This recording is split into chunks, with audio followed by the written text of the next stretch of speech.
On today's episode, we're going to talk through some of the things that can be challenging for female business owners and entrepreneurs and what it looks like 20 years later through lots of navigating of successes and failures and moving ahead and making sure that you always stay true to who you are from a purpose perspective.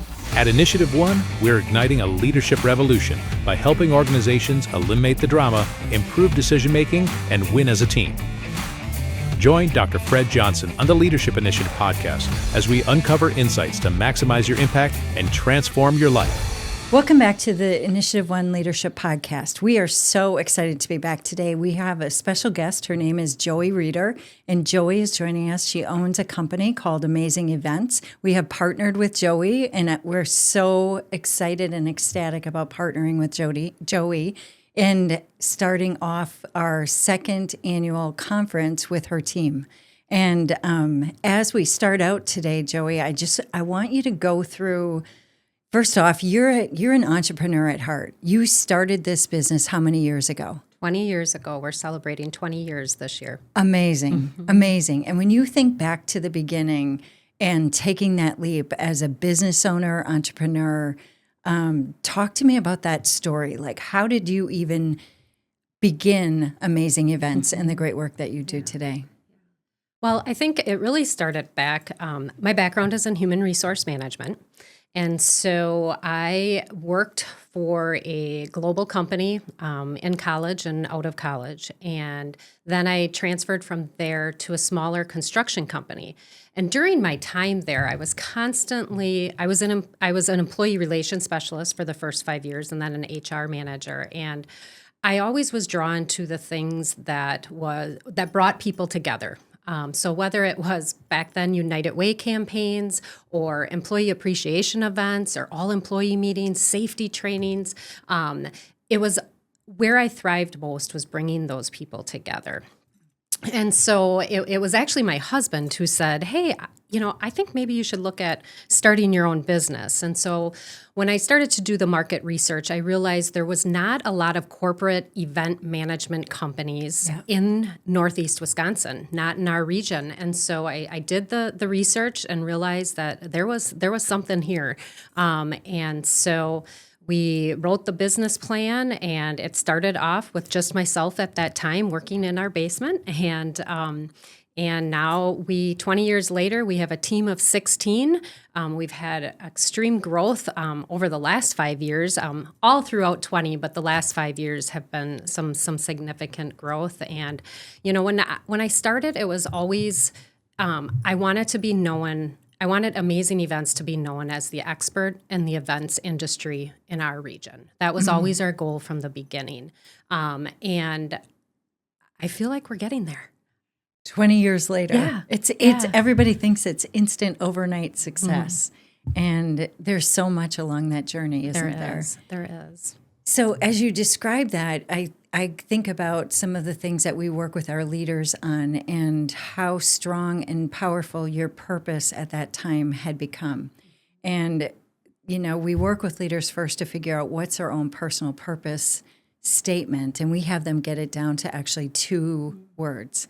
And I think about the title of your company, Amazing Events. And what I hear you saying is that you lead your company from inside out, from the place of this is where my gifts are. This is who I am as a leader. This is where I excel. And sometimes people think purpose is something that's really hard or outside of their skill set or outside of their gifts. And what we recommend to people is really to look inside and see what lights their fire, what rings their joy bell. And so you've been aligned based on feedback from people around you, which is where we have people build out their purpose statements. And really launched an amazing business. And I don't mean to have the play on words, amazing events, amazing business, but it is. I mean, it really, what you have built over time, and we're working with your team right now, and I think about the mentoring that you have done in the young women and young men that you work with on a day in and day out basis and how excellent they are at their work. That takes some effort. What has been your biggest challenge in those 20 years as a business owner? And leader. Yeah. Honestly, and I don't mean to go back to this period in time, but when I look back at our last 20 years, I have to say our biggest challenge was going through COVID. Our world in events, and I know it was a difficult time for a lot of businesses, but our world in events changed overnight. Yeah. And we learned a lot from that time. We truly, truly did. We learned that we had to be extremely flexible and adaptable. We had to change how we were doing events from in person to virtual. We had to learn new technologies. I think during that time was when I realized that how important communication was, not only for our clients' sake, which that was important as well, but for my internal team. At that time, we were a lean team of 6. So since 2020, we went from 6 employees up to 16. And so I learned that they needed communication weekly, if not daily sometimes. There was so many unknowns during that time. So to be able to communicate with them, let them know, how we were going to handle things, what we were going to do, that we were going to make it through that. We were going to do it. And just constant communication was so, so important. And so looking back in 20 years, and there's a lot that's happened, but that 3 years I will never forget. It was a very interesting time.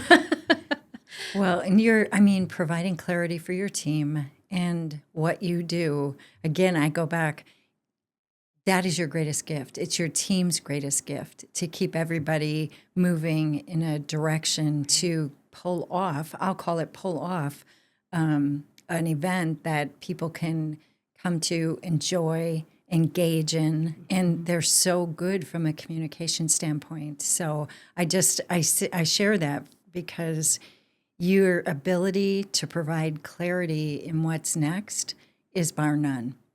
Thank you. Well, I appreciate it. You're welcome. Just in case you don't know what your gifts are. Thank you. Thank you. So, any other challenges that you have been faced with in? I think my role has changed significantly, in the early years to compared to what it is now. And so just adapting to that new change of being somebody working inside of the business to now strategizing and coaching and mentoring my team has, and that shift in that responsibility was very conscious.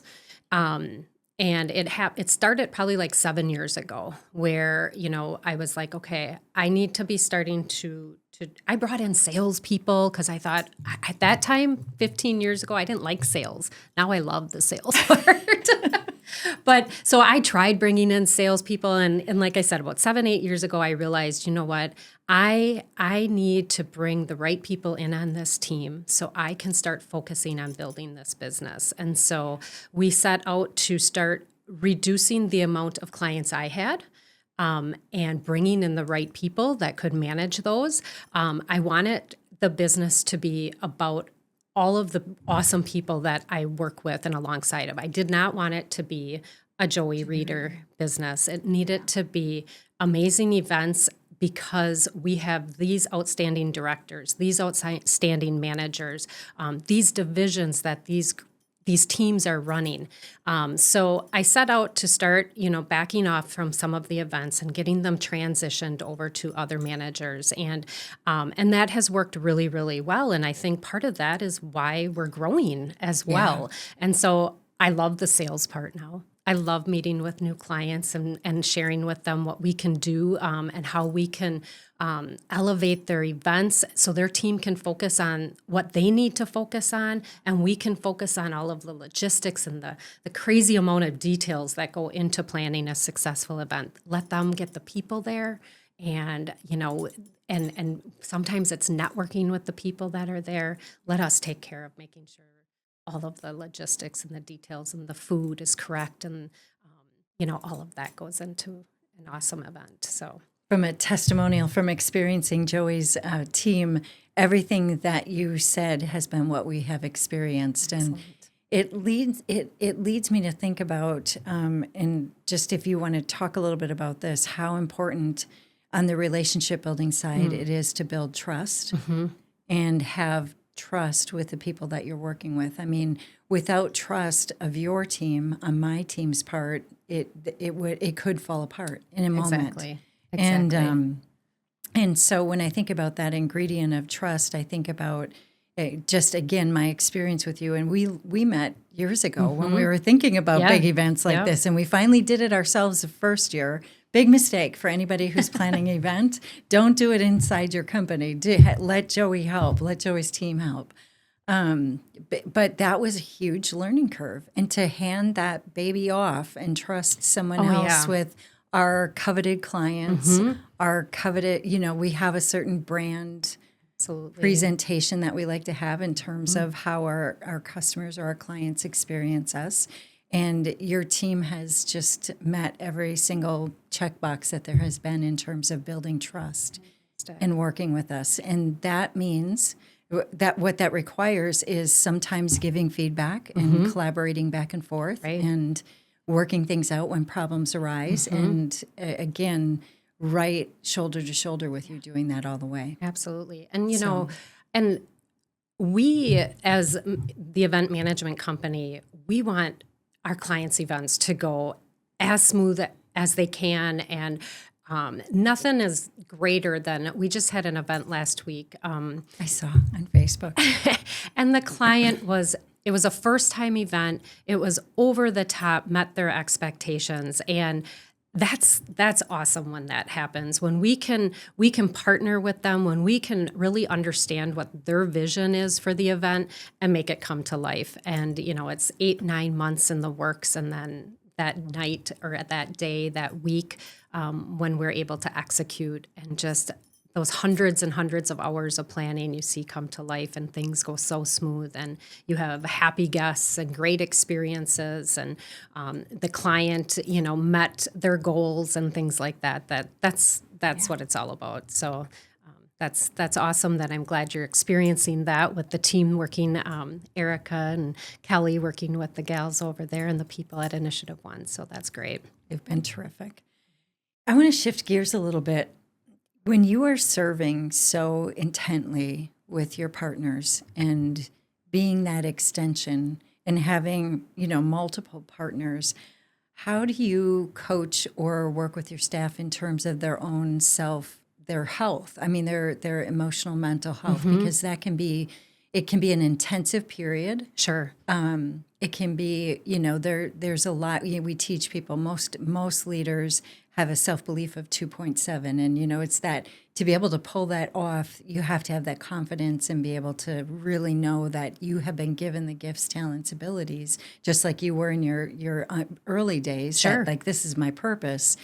That has to come from somewhere. You can't give from a dry well when you come to those larger events. How do you work with your team to keep their self-care in check, make sure that they're keeping up, not feeling burned out, right? Because when you have an event like that, going into an event in burnout is, I'm assuming, not the best situation. Oh, exactly. And how do you watch for your team? Exactly. And there are times that the team, they'll put in 60 hours. If it's an event week, you can't have a different team come in and execute the event or half the event. I mean, we're there for the early morning setups to the late night takedowns around, the clock. So yeah, that is something that we talk about often. And I think one of the things, even through the planning process, through the execution of it, one thing that we do in our organization is we have one-on-one meetings. So all those that report to me, which are all the managers and the directors, I am meeting with them every 3 weeks. And we're talking about their wins. We're talking about what they learned. We're talking about what their big 3 is coming up over the next few weeks. What do they need to spend their time focusing on? And that is super helpful for us just to connect. They have that time with me or their manager, whoever that might be, where they can talk through those challenges. Yes. And if we don't get through it all during that time, let's schedule another time. Maybe they're having a challenge with a certain situation, or they just want to talk through what they think the best guest flow is going to be, or where they think the buffet line should be, and just getting another person from the team's perspective on that to either validate what they're thinking or offer another perspective of something that maybe that person learned from another experience is so valuable. So I truly feel, those one-on-one meetings are essential for managers and our staff to be connecting frequently throughout that process. That's great. And the other thing is we all make mistakes. I make mistakes. I mean, after doing this for 20 years, and I think one of the greatest gifts I can give them is owning them, letting them know that they're going to happen on occasion.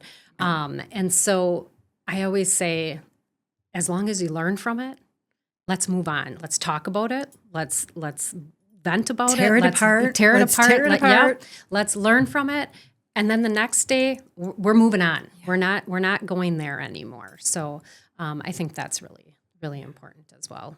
I hear you pulling out so much from your background, your HR background, into your leadership and just really pouring it into every single person in the organization. What about creativity? How do you keep because your staff is extremely creative, and maybe it's because they've been exposed to so much on the event side. How do you keep your staff creative and in that space where they have time to be creative? Because they really are. Yeah, and honestly, some events we have to be more creative than others. And honestly, there's some people on the team that are more creative. So if it is an event that is going to need some elaborate decor, or it's just a really unique type of situation or event, I'm very, very I take a lot of time in making sure I put the right team with the right client. It's important that they succeed, and it's okay. Not everybody meshes well together, because we also try to make sure that the right people are connected, and that they can build on that relationship. 80% of our events are repeat. Wow. So we try to keep the same managers and coordinators working with that client, because once you get familiar with how they work, it's much easier. So I think, going back to your creative question, I think giving them the time also to seeing what trends are out there. We get so many different things sent to us, industry articles and magazines and things like that. And as hard as it is, it's not easy, but taking the time, and I constantly encourage them to do that. That's where we learn. Go out and meet new suppliers. Go out and see the new venues that are out there. See, it's been 2 years now, and we were on a track of every other year. I would send 2 people from our team to the special events conference, and it's taken place at all different parts of the country, but it allows them to see what's being done in different parts of the world. Yeah. And so we've been able to bring in some really unique acts from an entertainment. We have this group, they're called the Gastro Garage. I learned about them at a special events conference, and we brought them to the state of Wisconsin for 3 or 4 different events now, where they're men that come, some women too, but they're dressed in like mechanic gear, garage gear, and they infuse donuts with filling, and so they come with these big blowtorches. It's the best thing ever, and but it's so to be able to allow us to go to conferences like that, to see things that are happening around the country, and then bring some of those things back to Wisconsin when we can, when the budget is there. It's a really neat experience. So. Oh, fun! Yeah, and that's it. I mean, those are the things that if you don't expose your team and give them margin to be able to do that, the creativity isn't there. Right. So very evident as we work with them, there's just a wealth of experience in your team. As we wrap up today, in that 20 years of starting your business, owning your business, if you were advising And I know at some point you will move to the next stage in your life cycle, and somebody will take over your business. What would you advise a new business owner from a leadership standpoint and from a just success standpoint? Yeah. I think there's a couple things. I think one, just be confident. Be confident and silence the inner critic. We all have it. I had it. I had it today coming here. You have to silence the inner critic. Self-doubt can really be sabotaging. Yes. I have seen careers get stifled because of people's self-doubt and their lack of confidence. And and people who are really successful at what they do, but when that self-doubt comes into play and that inner critic, if we can't silence it, it can be very, very damaging, as a leader. So I would say that. I think also as a leader, it's important to know you don't have to have all the answers. That's okay sometimes. And I think just being authentic in your leadership, knowing that you don't have to have all the answers all the time, I think are really important. Just being confident and doing uncomfortable things. That's what makes us grow. Amazing coaching for a young entrepreneur. And that never goes away. It never, ever goes away. So awesome. Thank you so much for being with us today. Absolutely. Thank you for having me. We really appreciate your partnership. And for us at InitiativeOne, it is about relationships and the community of people that we can bring together. And I can see your passion in that. So thank you so much for being here. Thank you. Wrapping up today, I just want to encourage you to come to our conference this summer. You will meet Joey's amazing team from Amazing Events. The conference is held June 11th and 12th at the Oneida Casino Hotel, and we would love to have you register and see you there.